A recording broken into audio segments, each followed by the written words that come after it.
Kanta nila ako po. Ito mag-play. Ay, okay. Ay, mga mag-play ko lang. At sa rest, ay mag-play ko sa wire. Ako kabalo na ako sa ako. Hindi ako mag-play ko sa ako.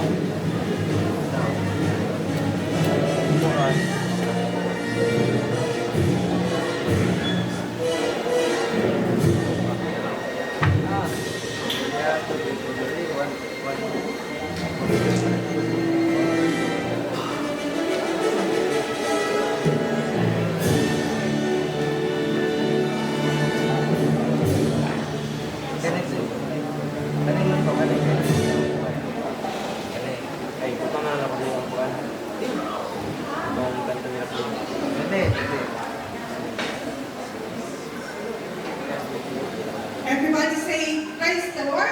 Praise the Lord. Good evening, yes, visitors, brothers and sisters in Christ. Today is no ordinary day as we gather to honor the miraculous birth of our Lord and Savior, Jesus Christ. Welcome to this unique celebration in spirit and in truth. May our hearts overflow with gratitude as we lift His name on high. Praise the Lord. Praise the Lord. Let us now begin our Christmas service. Kindly rise as Sister Charity Dacayon reads 2 Chronicles 7:14 to 16. After the reading, please remain standing for the opening song, Joy to the World, followed by the opening prayer led by Sister Emma Bernales. Praise the Lord. If my people, which are called by my name, shall humble themselves and pray, and seek my face and turn from their wicked ways, then will I hear from heaven, and will forgive their sin, and will heal their land. Now mine eyes shall be opened, and mine ears attend unto the prayer that is made in this place. For now have I chosen and sanctified this house, that my name will be there forever, and mine eyes and mine heart shall be there perpetually.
atong mga ulo. Let us pray. Lord Jesus, daghang salamat sa imong magkaluoy ni matag na nga diin gitugot nimo ang maayong panahon sa maong selebrasyon, O Lord Jesus, my God. Salamat sa imong pagdala sa mga bisita, as well the members of the holy place, O Lord Jesus, my God. Daghang kay salamat Pinoong ko. Kung kay ikaw, O Lord Jesus, my God, kamhanan. Bisan pa man niniwatak na, O Lord Jesus, my God. You bless our celebration, O Lord Jesus, my God. Gikan sa pagsugod, hangtod sa pagtapos, Pinoong Kristo. I-bless ang tanang bahin, O Lord Jesus, sa among celebration, sa children's presentation, sa duwit, sa choir, bisan pa man sa Fox, O Lord Jesus, my God. About all, O Lord Jesus, sa imong kulong nga pagpagalan, uminig kagabion. Daghang salamat, O Lord Jesus, my God, akong ginatuhuan. Ikaw, O Lord Jesus, nagapataligog sa mga prayer na ginahimong binigapita. Usa ikaw mag-bless nini, O Lord Jesus, my God. Tabuni kami sa mga habiling at ugmantuin ni mga manununda sa pagpalibot ni Napita para wala natang espiritu na makadisturbo sa imong kanakan Pinoong Kristo. Mag-aabri ikaw sa matag salabutan sa imong kanakan. Bisan sa mga bisita, O Lord Jesus, my God. Ibutang mo sa O Lord Jesus na imong kaalam na langit mo dinis sa kong kinabuhi. Na dili ako, O Lord Jesus, na magatumalang kung dili ikaw mismo, Pinoong Kristo. Kang salamat, O Lord Jesus, i-claim na kung ipakit sa amin ng Napita. When that was said in Jeremiah 33:3, call unto me, and I will answer thee, and show the great and mighty things which thou knowest. Thank you, O Lord Jesus, my God, for I give you all the praises, the glory, and the honor. In Jesus' mighty name. Everybody say, praise the Lord. Praise the Lord.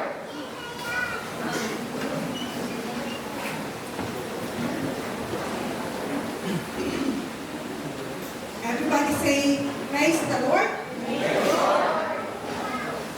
Let us now move on to Watts Kids presentation entitled Jesus, Gift of Heaven. Praise the Lord.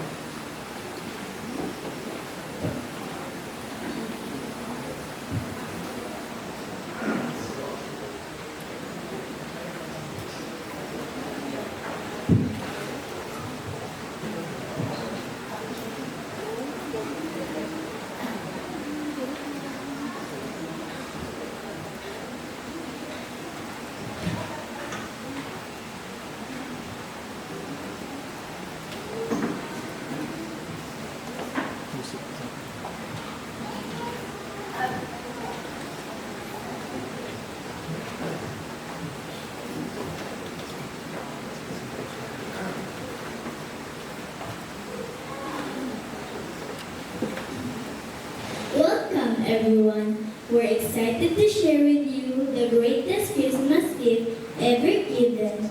Not something wrapped in paper or found inside a house, but the gift of Jesus, a gift of a lifetime.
manger a long time ago, God gave us gifts to let us know. Love was born on Christmas night, the stars were shining oh so bright.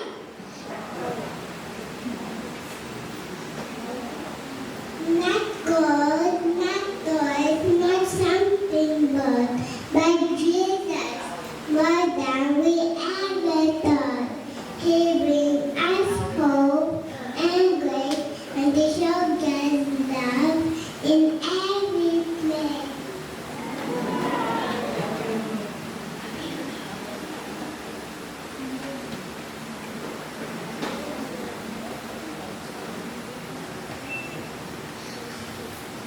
This gift, one all can keep in our hearts, so wide, so let, and God's gift, love, so truly.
So this Christmas, let's remember, it's Christmas time. The lights are twinkling, the gifts are wrapped, and the kids are excited. But wait, what is the best gift of all? Let's find out.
Jesus give us hope.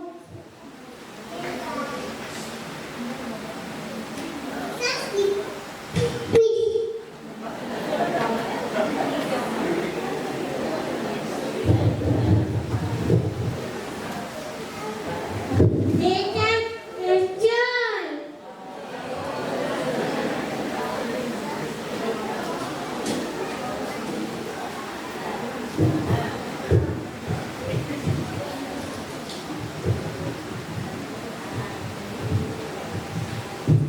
Jesus gives us love. Jesus is the gift of a lifetime. Jesus gives us life.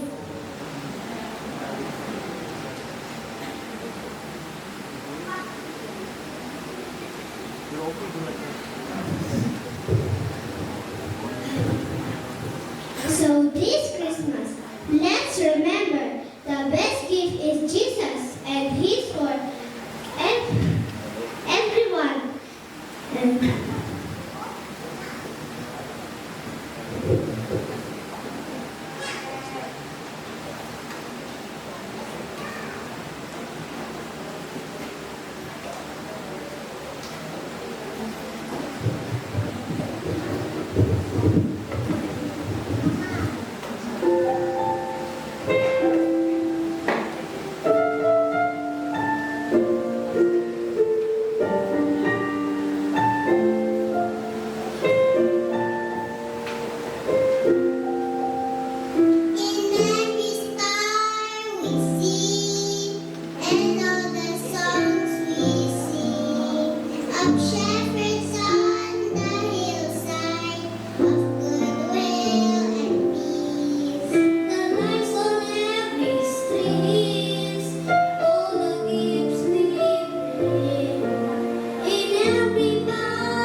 He came from heaven, a wonder to behold, wrapped not in ribbons, but in swaddling clothes. The love of the Father in him overflows. Eternal life is what he came to give, a gift of grace so we may truly live. And King of in mercy his birth now brings. Of hearts, our guide and our life, he came to the world on that holy night, bringing us peace, joy, and heaven's embrace. He offers forgiveness, compassion, and grace.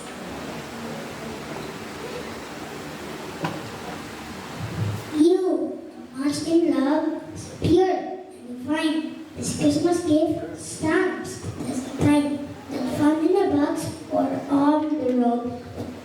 Lord chooses to see. Yes, Savior of all, the greatest gift over. His love so long and leave us living.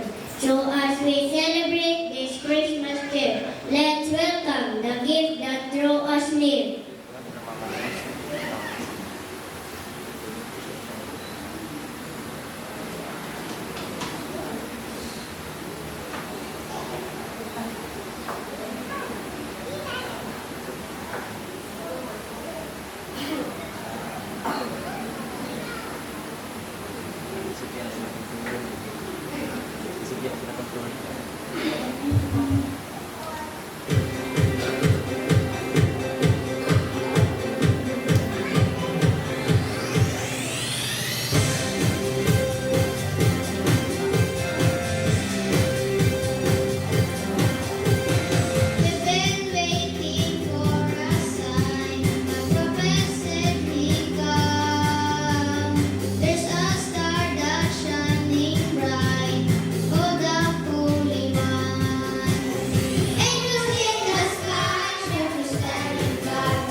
Everybody say, praise the Lord.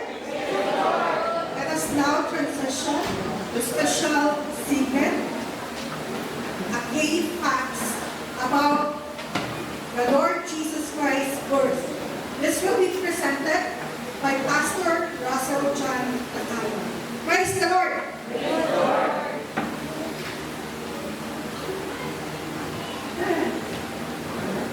Everybody say praise the Lord.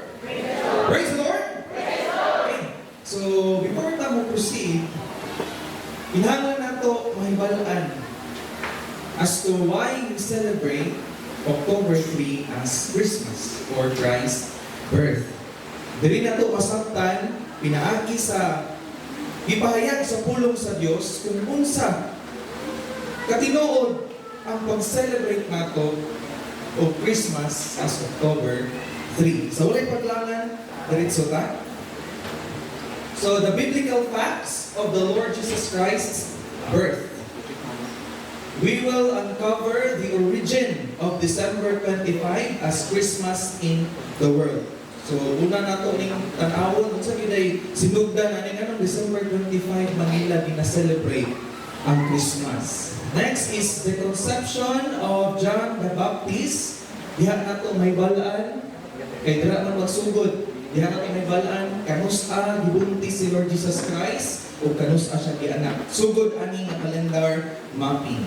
The conception of Jesus Christ and the events and season during the birth of Christ. Okay.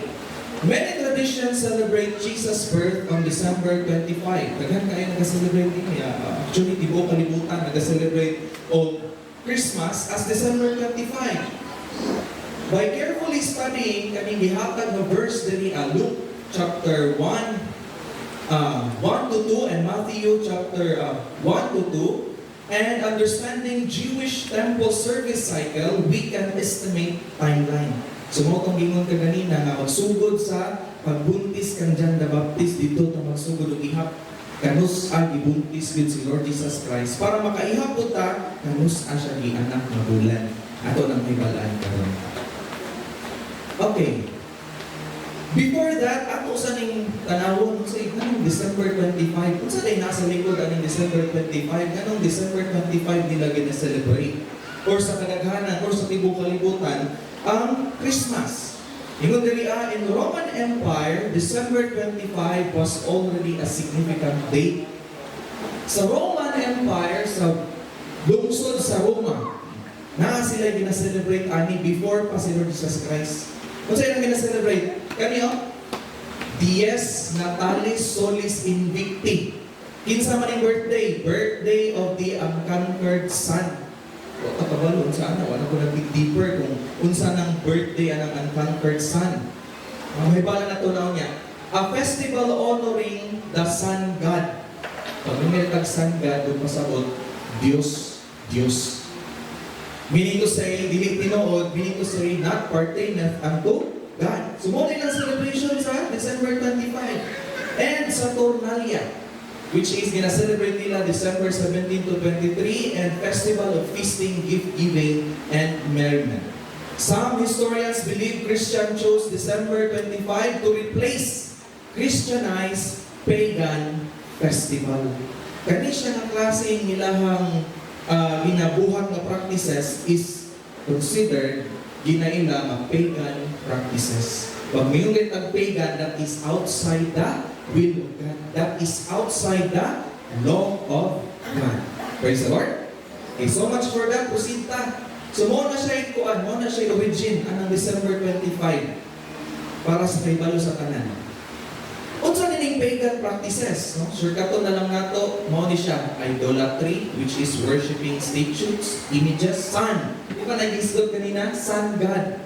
Mo na isa sa mga pagan practices, which is idolatry, dili maayo sa tubangan sa Dios, ikapuntan sa atong buhi nga Dios. Rituals, occult and divination, immoral rites, and blending worship. So meaning to say, sa laktod ng pagkastorya, ang December 25 is considered as dili kabubuton sa Diyos o dili iya sa Diyos. Ika na siya sa mga facts. Ang facts na itong isgutan karon. Sige, proceed ta. Okay, unsa may gihisgutan sa Bible aning pagan practices. So, dili na ta mag-focus para naay silyo ang ato ang hibaluan karon na kamatuoran. Sa ingon sa Deuteronomy 12:29 to 31, when the Lord thy God shall cut off the nations from before thee, whither thou goest to possess them, and thou succeedest them, and dwellest in their land. Take heed to thyself that thou be not snared by following them. Ang ginagot pasabot diri sa atong buhi nga Dios mao ang dili pagsunod sa mga nasod nga nag-practice aning mga butangan. Unsa man ni? Mo ni sila oh? Mo na itong ibasa ka ganina, which is, mo na sila, after that they be destroyed from before thee, and that thou inquire not after their gods. Itong outside sa Israel, ang ilahang mga gina-worship is mga Diyos-Diyosan. So mo ni considered, pag may like outside the law of God, that is considered as pagan practice. Praise the Lord. Acceptan? Sige, proceed na. Diri na karon magsugod sa para ma-uncover na to unsang adlaw, unsang bulan na gianak si Lord Jesus Christ, magsugod ta og ihap diri sa pagbuntis kan John the Baptist. Basahan na to, Luke chapter 1 verse 5. There was in the days of Herod, the king of Judea, a certain priest named Zacharias of the course of Abia, and his wife was of the daughter of Aaron, and her name was Elizabeth. Ini si Zacharias, mao ni ang papa ni John the Baptist. Ini si Elizabeth, mao ni iyang mama. Kusita, sa verse 11, and there appeared unto him an angel of the Lord standing on the right side of the altar of incense. Samtang nagabuhat si Zacharias sa iyang mga priesthood kanitong panahon na sila'y kanabitawng buluhaton. Kaning si manahon na ako ang turno, sunod nga si Mana lahi na pud nga turno, sunod nga si Mana lahi na pud nga turno. Kani si Zacharias natungnan siya aning turno ni Abia, ika-8 course. Kumbaga sa pagsugod na sa January na siya sa ika-8 week. Mo na iyang turno nga maghalal og incense. Nag-istorya sa iya ang angel of the Lord. Then giingnan siya, but the angel said unto him, fear not, Zacharias, for thy prayer is heard. Nadungog ang imong pag-ampo, and thy wife Elizabeth shall bear thee a son, and thou shalt call his name John. Ano na si John the Baptist? Okay. Proceed ta. Okay. Nanong si Zacharias, naaman siya dito sa lineage, naaman siya sa lineage of priesthood. Ining kang Zacharias, nabilong siya sa division ni Abia. In First Chronicles 24:17 to 19, i-summarize ng diraa, na ay isunab diraa nga 24 priestly division established by King David. So, nakadivide na tanan kada tribe, i-divide na tanan 24 ka buok. So, kada tribe, nasa duha ka priest na mag-turn over kada simana. So, muna ilahang ginabuhat. Sa verse 10, yung dira, the 7th to Hakos and the 8th to Abiha. So, diha na bilong si Zacharias, papa ni John the Baptist. So, muna siya. Ika-8 siya. So, kumbaga, balik na dito, January, February, March. Ika-8 week siya, gikan sa first week of the year. Okay? Dimana nato na. Para mahibalaan nato ni karon. Okay. So, muna siya ang rotation sa service and duties. No? Mga tamang yung kaganina, sa isa ka tuig, katong mga na-assign sa kada courses, magsige ko sila balik-balik kada simana. So, sa isa ka tuig na ay pila ka weeks. So, 24 courses times 2, 48 weeks. Gawas na ng 48 weeks, mauna siyang ginaselebrate nila o mga holiday, kumbaga, sa Israel. Okay, proceed ta. Okay, dari na ta sa calendar mapping. Ang kaning nasa sulod kaning blue, mao ni siya ang Gregorian calendar. Mao na itong ginagamit karon nga kalendaryo. Kaning puti nga nasa gawas, mao na siya ang Jewish calendar. Pero ang nakalain lang kay ang first month sa Jewish calendar, dili January sa Gregorian. Sumuni siya ang kalahian sa ato ang kalendaryo o sa Jewish calendar. Okay? Ang Jewish calendar, ang ilang first month kay Nisan, na siya na fall sa ato ang March to April. Araw na natunga siya. Ang first month sa ilaha, March to April sa ato ang kalendaryo, which is Gregorian calendar. Kaya karon pag-abot sa, para may bala na ito, kanus gibuntis si John the Baptist. Okay? Ang first month sa Jewish calendar kay Nisan, second Iyar, ikatulo Sivan.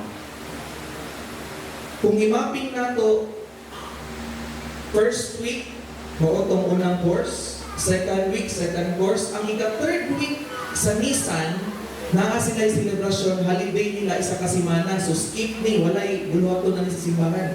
Skip ni isa kasimana. So ang karon sa fourth week, which is ang third course, itong kay Harin. Okay? Padayon ta. Sa following month sa Iyar, muna to fourth course, fifth, sixth course, seventh course. Pag-abot sa Sivan, ang first week sa Sivan, mo na tong course of Abia, mo na tong si Zacarias, ang istorya ang anghel sa iya. So, we therefore conclude that John the Baptist, na gibuntis siya ni Elizabeth, panahon sa Sivan. O maning panahon na nag-istorya ang anghel sa iya. Praise the Lord. Nakuha na to, para mamap na to ba, kanus agad anak si Lord Jesus Christ. Sivan, which is kani, ang kaning Sivan na fall siya sa, between siya sa May o sa June. So, timanan na to, ibuntis si John the Baptist, Sivan, which is between May and June. Okay? Padayan ta. So, course of Abia na siya, nasa month of Sivan. Next. Diri natakaroon ang pagbuntis ng Lord Jesus Christ. Naay giingon diri ang masyakta. Okay? Paminawan na to. Luke chapter 1, 26 to 31. And in the 6th month, okay? Paminawan na to ha? And in the 6th month, sa ikaunong kabulan, the angel Gabriel was sent from God unto the city of Galilee named Nazareth, to a virgin espoused to a man whose name was Joseph, of the house of David, and the virgin's name was Mary. Wala na yung panahon na nag-istorya na si Angel Gabriel kang Mary o kang Joseph. And the angel came in unto her and said, Hail, thou that art highly favored, the Lord is with thee. Blessed art thou among women. And when she saw him, she was troubled and at his saying, and cast in her mind that what manner of salutation this should be. Wonder si Mary. And the angel said unto her, Fear not, Mary, for thou hast found favor with God. And behold, thou shalt conceive in thy womb, and bring forth a son, and shalt call his name Jesus. Ikapila, gikan sa after 6 months, nga nakikistorya ang anghel kang Zacarias, ibuntis ni Mary si Lord Jesus Christ. So, ang pagitan lang sa pagbuntis ni John the Baptist o pagbuntis kay Lord Jesus Christ, tunong lang kabulan ang difference. Napay giingon diri ang Luke chapter 1:36, and behold thy cousin Elizabeth. Kani si Elizabeth ug si Mary mag-cousin, magigagaw. She hath also conceived a son in her old age, and this is the 6th month with her. So, gikan sa pagbuntis kang John the Baptist, ihaplang kang unong kabulan, ibuntis si Lord Jesus Christ. Karon calendar mapping ka. Okay. Calendar mapping. Kanus ang ibuntis si John the Baptist? Month of Sivan, which is na-belong siya sa May hangtod June. Kung mag-ihap gikan sa Sivan, ang pag-ihap na to paana. Okay? Sivan, 1, 2, 3, 4, 5, 6. Kano sa gibuntis si Lord Jesus? Month of Kislev, which is nabulong siya sa November to December. Mauna nga time frame, November to December. Gibuntis pa si Lord Jesus Christ. Which is morning panahon nga nagigstorya si Angel Gabriel kang Mary after 6 months. Okay, padayon ta. Unsa ang event o season during the birth of Christ? Kani mo ni siya ang mga timailhan nato para makuha gyud nato ang saktong panahon o saktong higayon nga gianak si Lord Jesus Christ. Okay. First, unsa ning panghitabo? Mary and Joseph traveled to Bethlehem for census. Unsa na yung census? Kanang kuan na ba? Kanang palista ta sa atong pangalan. Okay? In Luke chapter 2 verse 1, and it came to pass in those days that there went out a decree from Caesar Augustus, hari aning panahona, that all the world should be taxed. Ibuong kalibutan, pangiyo at buwis. And Joseph also went up from Galilee out of the city of Nazareth into Judea unto the city of David, which is called Bethlehem, because he was of the house and lineage of David, to be taxed with Mary, his espoused wife, being great with child. So kaning panahon na nag-travel sila pagdulong sa Bethlehem para maghatag sa ilang tax. Okay? Alright. Okay, calendar mapping ta. Di ba gibuntis si Lord Jesus Christ around Kislev, which is November to December. Pila ka bulan ni buntis ang bata? 9. Ihapta. Gikan sa December or dirita, Kislev. Okay, ihapta. Tibe. 1, 2, 3, 4, 5, 6, 7, 8, 9. Hala, manong tisyery man ang imong gibutang diha, pastor? Na ilul man na fall ang pag-ihap na to og 9. Okay, ato na may balanan niya. Diri, Tishri.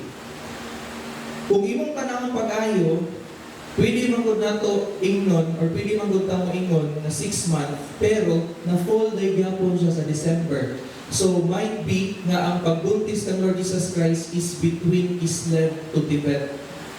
Late Kislev, early Tibet, na-fall siya sa December. Kung mag-ihap ka gikan December, 1, 2, 3, 4, 5, 6, 7, 8, 9. September. Praise the Lord. Ang September, na-fall siya sa Tishri. So, ang pag-anak ng Lord Jesus Christ, naa siya at the end of September and early of October. Praise the Lord. Alright. Dili na ito na may balan. Tishri 15 hangtod sa 22 na ay ginatawag na Feast of Tabernacle. Unsa man na siya? Kana bitang sokot. Kani nga panahon, nganong nagpatawag si Caesar Augustus og taxation. Kanong nagpatax siya, gitunong niya og unsa ni sokot? Ting harvest. Ikaw daw may magpatax ba ko? Way kwarta nga tao. Gitunong yun niya na ting harvest. Mo ni siya ang date sa Tishri, sa Jewish calendar, within 15 to 22, mo na ilang na-celebrate ka ng Feast of Tabernacle ng sokot. Okay. And in many year alignments of the part, Tishri 15, kaning Tishri 15 fell around October 3. Praise the Lord. Kung imo ang imapping sa kanang tatuigan bitaw, ang kaning Tishri 15, which is nag-start ang Feast of Tabernacle, na fall siya sa October 3. Which is early October, naa siya dahil sa Tishri. Nga naman, ano na kayo mga kapastor? Basahan na to. Harvest and tax collection. Rome was practical. They wanted to collect taxes after the harvest.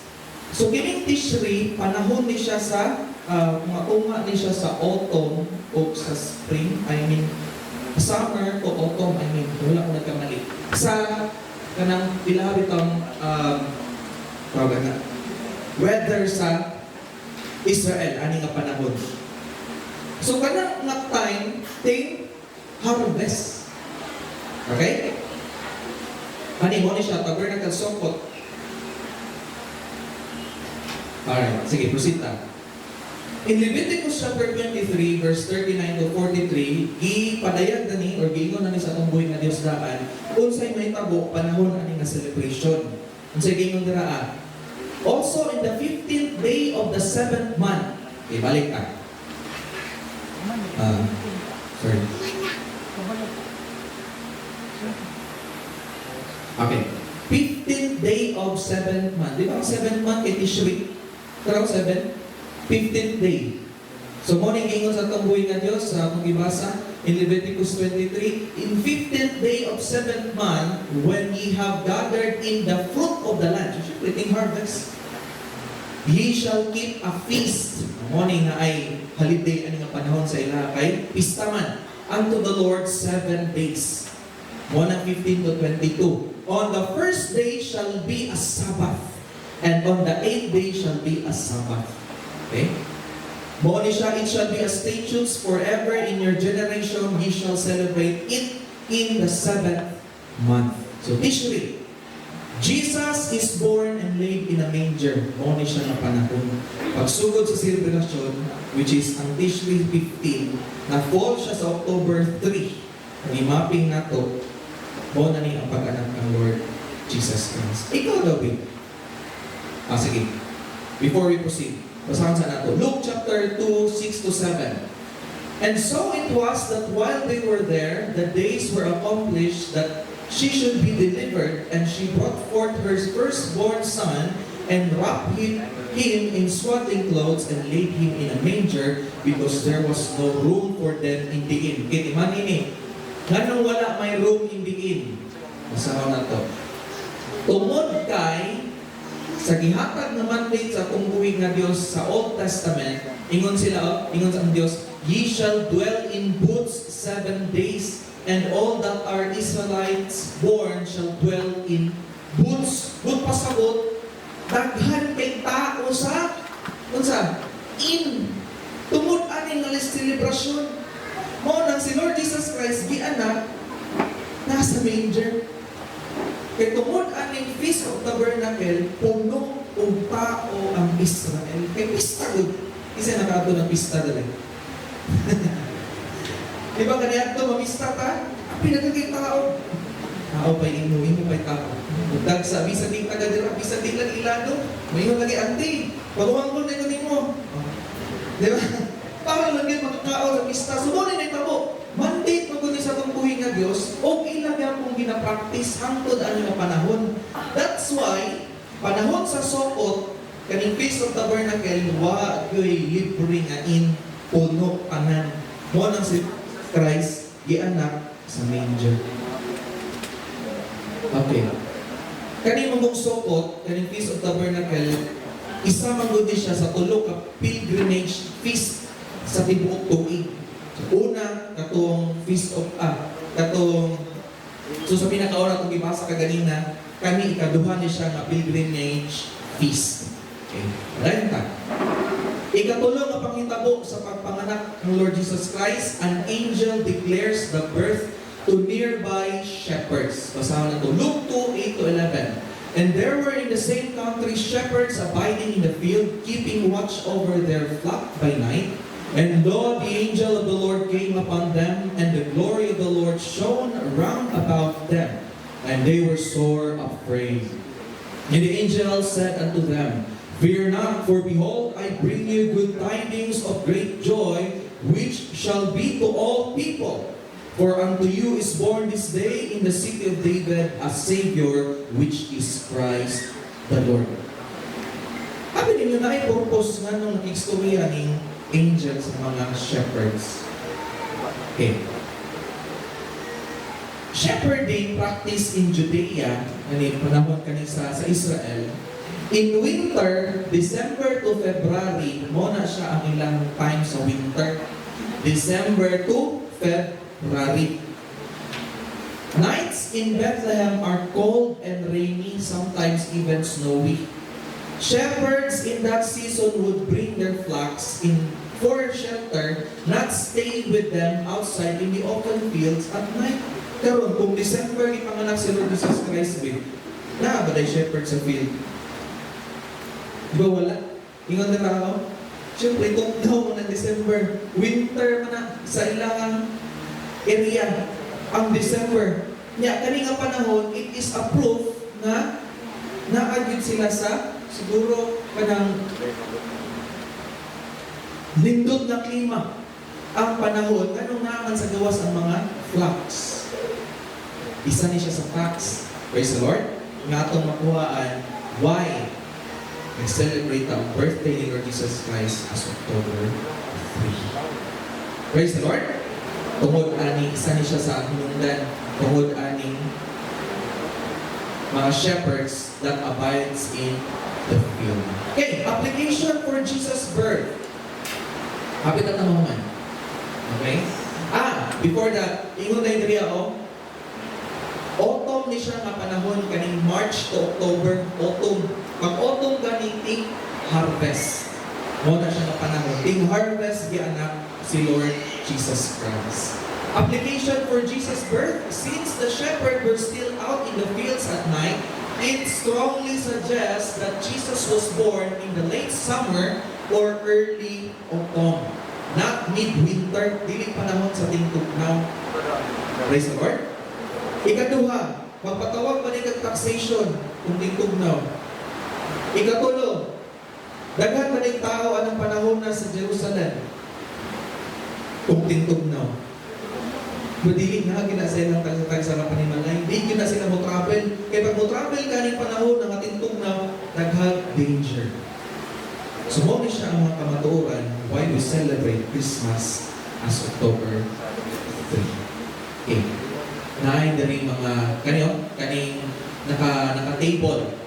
December 25 versus September to October, which is so-called harvest season, which is gianak si Lord Jesus Christ. December 25, mo yung kaganina, imposible nga na shepherds na sa gawas tungod kay kung December, tugnaw. Kung September to October, nagyan. Kaya nga naman, autumn man yung panahon, ting harvest man, hindot ang klima man yung panahon. Census, di man kapili mo pa census kung tingtugnaw. Hindi man pili makatravel ang mga tao. Dirigin siya ma-fall sa September to October. Crowded inns, mo na siya yung kaganina, di gyapon pwede. Kaya nga naman, ang pilgrimage season, mo maningan, diri man na-fall na date, di gyapon. So on and so forth. Jewish feasts, agricultural harvest cycles, historical origin, o gyapon. Weather in Judea, di gyapon, cold, wet, dili sila pwede makatravel. Praise the Lord. So sa laptop na pagkastorya, sa tinud-anay lang na mabasi, si Lord Jesus Christ, gianak, somewhere between September to October. O na-discover, bago lang po na-discover, na kinili ay pagsugod aning Tishri 15, October 3 day na kung imaping na to sa tibuok calendar. Praise the Lord. Nasabta na to. So, usa kini ka pamaagi aron maapilhan ang atong nahuna. Usa kini ka pamaagi gidagan mga tanan mo, na sila panilahi na sila. Ano man gawad sa tibuok mugod kalibutan, unsa tong mas naandan mo toy buhat. But ingon si Lord Jesus Christ sa mga pulong, the truth will set you free. Praise the Lord. Ito rin natapos ang ato ang facts, may balik sa atong MC. Praise the Lord. Praise the Lord. Praise the Lord.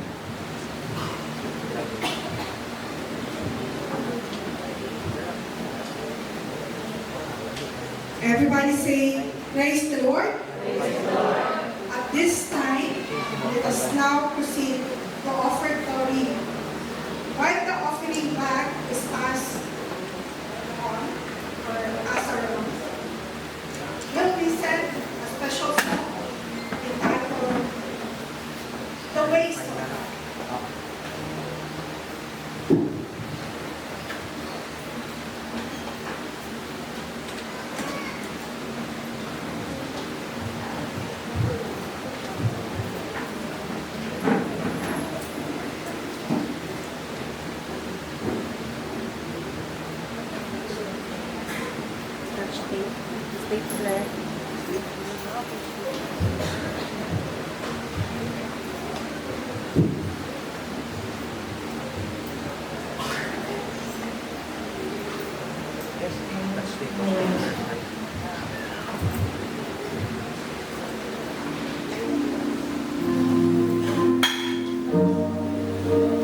Thank you.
Ako nga ang tanan sa pagtingin sa mga Diyos. I will pray for the offering.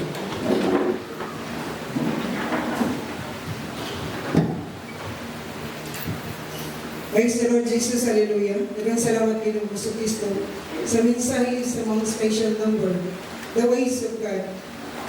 Impossible for men, but it is possible for you, O Lord Jesus, my God. Dagang salamat sa mga pagpasabot ng matag na isan sa mga mensahe, O Lord Jesus, my God, sa mga alawito ng Ginoong Kristo. Kaya ikaw, Lord Jesus, my God, ikaw na pasabot sa matag-usap. Ang tanang butang mahimang pusik ng pinagis sa mga gahong. Usan ng matag na ay praying, O Lord Jesus, my God, isan pa ng offering sa magkanakan, O Lord Jesus. Accept this offering, O Lord Jesus, my God. Kung gamita kiniaran sa imong kanyang kalunganan, paghatag sa ikaw, balo sa imong kanakan na nag-share ng iyong sa imong blessing, O Lord Jesus, my God, even 100-fold, O Lord Jesus, my God. Yes, O Lord Jesus, my God, you bless the remaining portion sa among panibawang matakma. For I give you all the praises, the glory, and the honor. In Jesus' mighty name, everybody say, praise the Lord. Praise the Lord.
Everybody say, praise the Lord.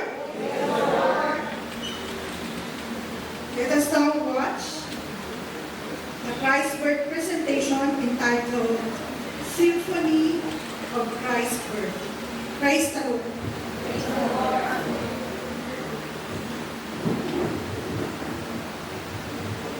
Let's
In the beginning was the Word, and the Word was with God, and the Word was God. The Word became flesh and dwelt among us. This is the symphony of Christmas.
Long ago, in a quiet town, a promise was made.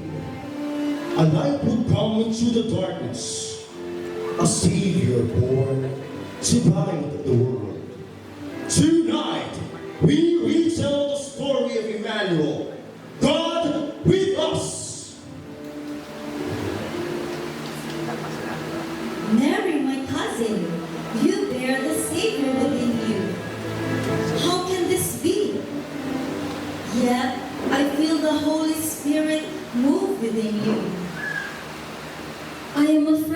Elizabeth. I do not know if I am worthy, but I will trust in God's will. Blessed are you among women, for you have believed what God had promised. Your heart is faithful, and your spirit rejoices in Him. My soul magnifies the Lord, and my spirit rejoices in God, my Savior.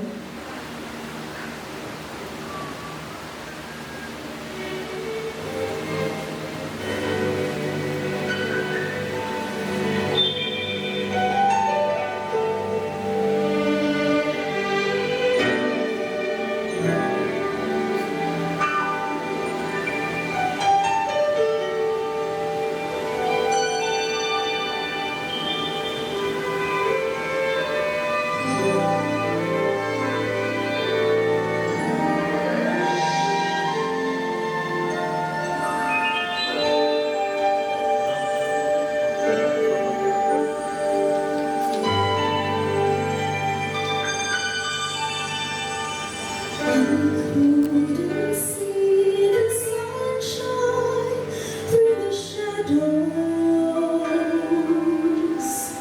I couldn't seem to find a soul to care.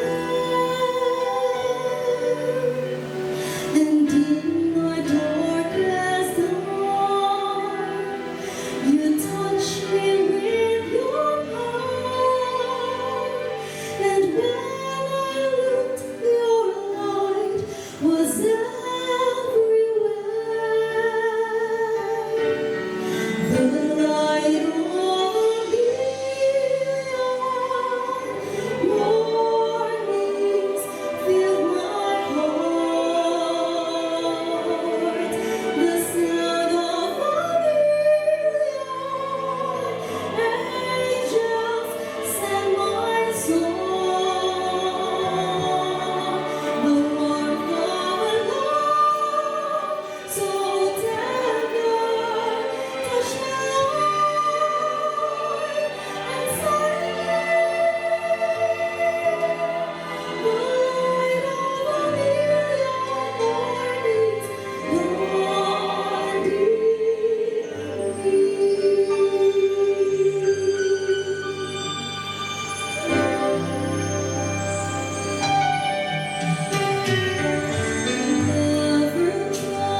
Joseph, a man of faith, faced doubt. Could he believe Mary's words? Could he raise a child of God? But an angel appeared to him in a dream, saying, "Fear not, she will bear a son, and you shall call his name Jesus, for he will save his people from their sins." God has chosen me for a purpose I cannot fully understand. To love, to guard, to walk in faith. I will accept this gift even if I tremble.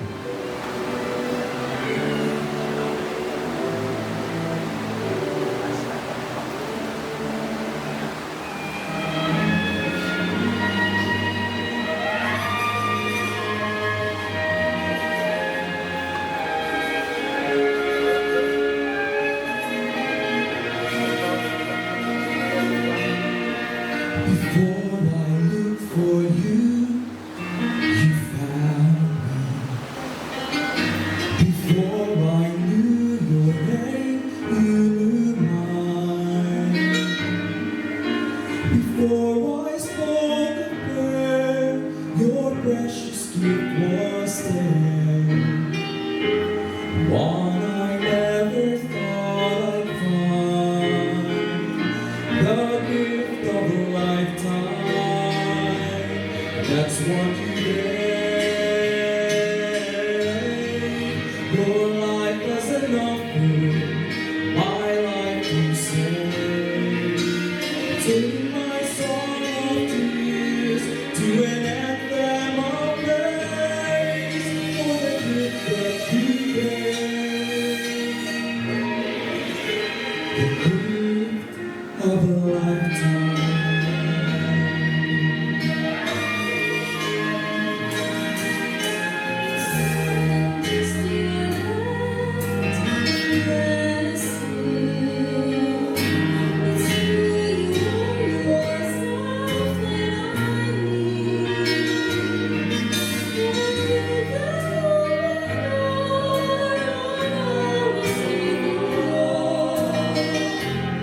And in life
stillness blanketed the town. The streets were empty.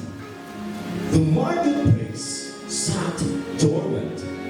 And on the outskirts of town, shepherds kept sleeping, but watchful eye on their flocks.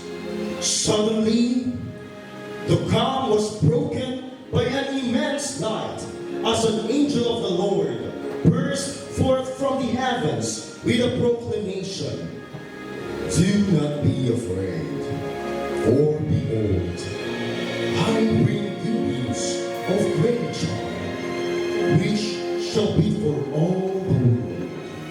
Today, in the town of David, a Savior has been born. A Savior who is Christ the Lord. Now, you must go and find him. Look for a baby wrapped in swaddling clothes, lying in a manger.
Rose over the place. where Jesus was born. It led 3 wise men from the east to come and worship him.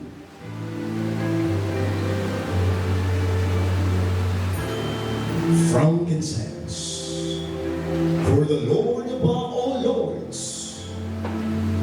Myrrh, for the sacrifice to end all sacrifices. Gold, for the King above all kings.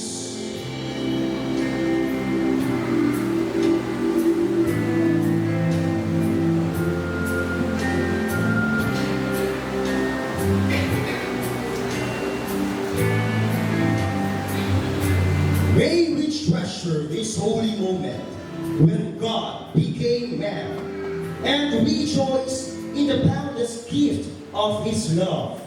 For all generations, we will lift our hearts in wonder and praise, and truly behold how wonderful he is, the Savior, the Lord Jesus Christ.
Everybody say, praise the Lord. Naapa mo diha? Dalaygon si Lord Jesus Christ ni kagabihin mo ng isang tuod. Dili kayo maayong panahon kayo ulan-ulan pero naabot mo dinhi. Unang dako na akong pasalamat ng Lord Jesus Christ sa pagtandog sa inyong mga kasing-kasing na nakadalan mo dinhi. So, ulat ko na lang po sa dito sa katuyuan sa Diyos nganong may ani siya dinhi sa kalibutan. Praise the Lord. Nadunggan naman ninyo ganila ang facts nganong ang holy place nag-celebrate of October 3 ang bahin sa Christ's birth.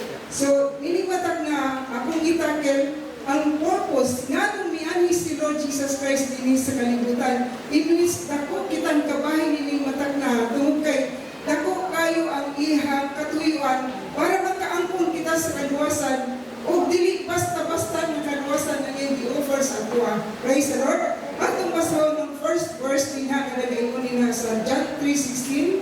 This is very common verse.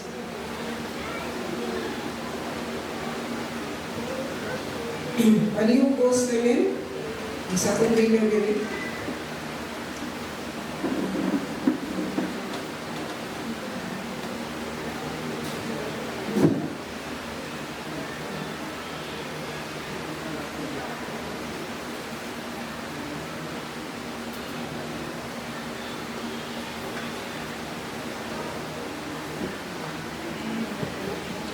John 3:16. Kung naman mga Biblia, sundin ninyo.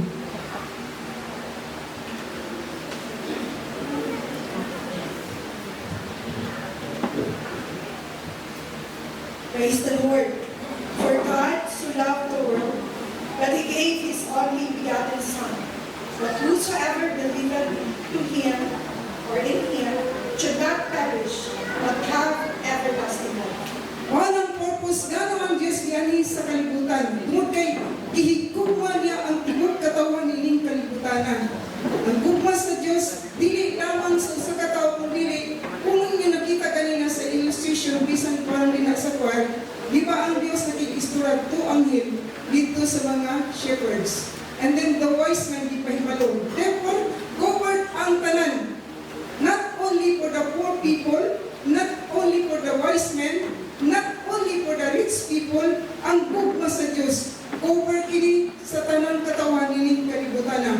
Pag dili tanan makadawat sa gugma sa Diyos, tungod kay conditional kini. Ingon dinhi, God so loved the world that He gave His only begotten Son, that whosoever believeth in Him should not perish but have everlasting life. Katulang nituo sa atong buhi nga Diyos, nituo uban sa maayong buhat, makaangkon sa kinabuhing dayon. Mao ka na ang purpose nga nung may ani ang atong buhi nga Diyos dinhi sa kalibutan, tungod ingon ni na gusto niyang makaangkon sa kinabuhing dayon ang matag-usa. Praise the Lord. But you must believe. You must believe in God.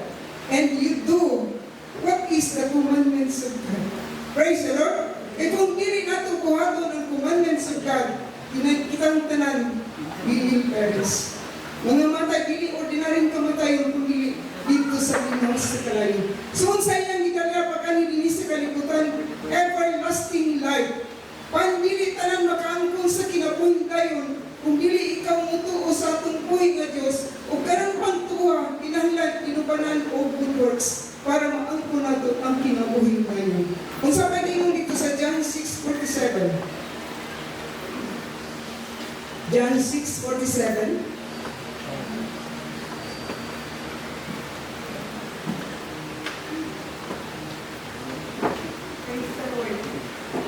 Verily, verily, I say unto you, he that believeth on me hath everlasting life. o nang pamaagi para maangkon nato ang kinabuhing dayon. Verily, verily, I say unto thee, he that believeth in me hath everlasting life. Siguro ka na kinabuhing dayon kung mutuo ikaw ng Kristo. Hininglan ka ng pagtuha, dili lamang karon sa selebrasyon sa iyong birthday, kung dili hangtod sa atong kamatayon o hangtod sa pagbalik sa atong buhay ng Diyos. Praise the Lord. Nilingig na ang kalibutan ni matak na. Kung kamo, subaybayan ninyo kung saan pamitago sa tibok kalibutan. Sa Davao, Sumo. Kaya ang kinabuhi sa tao. Sa Sipon, Lindol. Ang tugkarong matak na Ang mga tao mahadlok na musunod silang balay. Natulog na sa kalsada kay perminti na ay aftershock 5 magnitude 4 at look, kopya. Kung inyong masahon, magkaluluy ang tao wala sa tugma sa Diyos. I'm not saying na nangamatay sila na walang kaluwasan, hindi ka judge nila. Praise the Lord. Pero to be saved, hindi matak na ako, hindi na patalihugan ang tulong sa Diyos. Believe in God. Sa pagtuloy mo sa Diyos, ang kapalit ni ini, kinabuhin tayo na i-offer sa atong buhay ni Diyos. Yawit nila kanina, a gift of a lifetime, o si Kristo.